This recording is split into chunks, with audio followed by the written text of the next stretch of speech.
Welcome back to All About Food. If you're new here, hello, I'm Christie. For today's video, we are going to make chapati.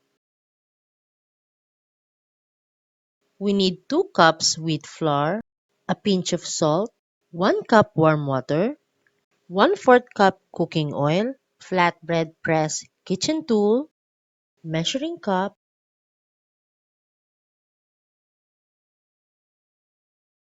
wax paper, and katsa. In a pre-sifted flour, add pinch of salt. Mix it well, then add the cooking oil.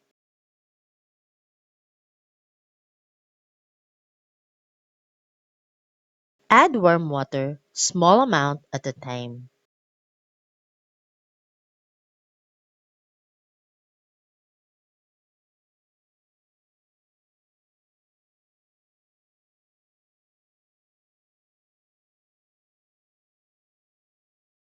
Knead the dough mixture until it is not sticking on your bowl or a countertop.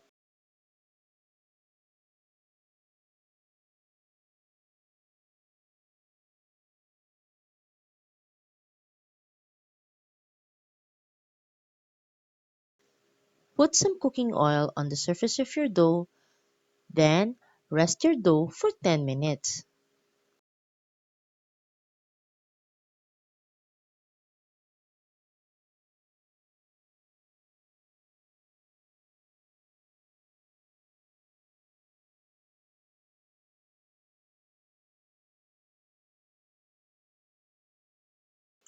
Form it into baton, then divide it according to how many finished product you want.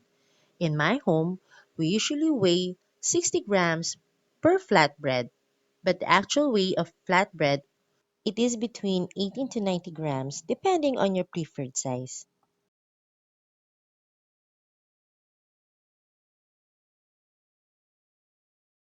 Form them into balls for easier later putting them in your flatbread press kitchen tool. Press your dough balls and flatten them using your flatbread press kitchen tool.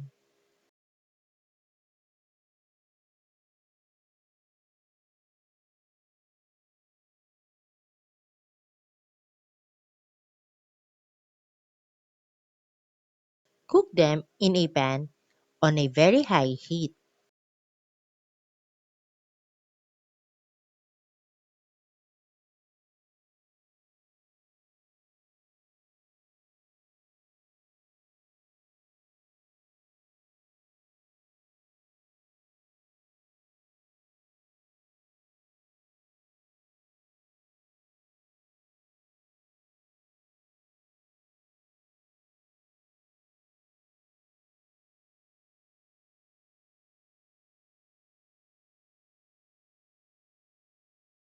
There you have it.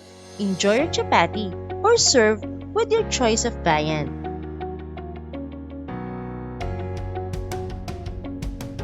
If you'd like me to be a culinary trainer, please see the description below. If you like this video, please give it a thumbs up. Please consider subscribing to my channel if you're new here. Hit the notification bell so you'll be notified every time I post a new video. Have a great day. Thank you for watching.